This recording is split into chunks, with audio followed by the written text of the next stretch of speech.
The Patriot launched a lethal dubplate blitz on 3 other sounds in Earl Sport tonight. Members of ASAP Mob, Stone Loud and the Tottenham gang BDK were seen running for cover as a hail of dubplate specials were launched at them by Rebel Sound. Eyewitnesses claim to have seen ASAP Ferg and Skepta running hand in hand towards Earl Sport tube station while trying to hold up their jeans. Police have cordoned off the area and have warned the public not to approach any members of the Rebel Sound crew, as they're considered to be both armed and dangerous.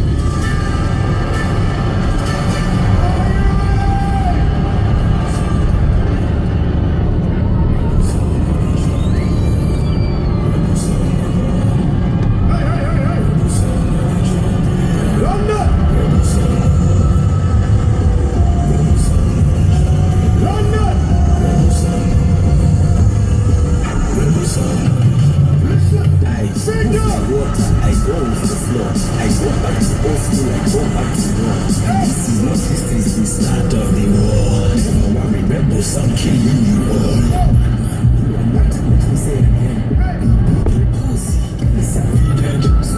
Short hell is nothing they can do.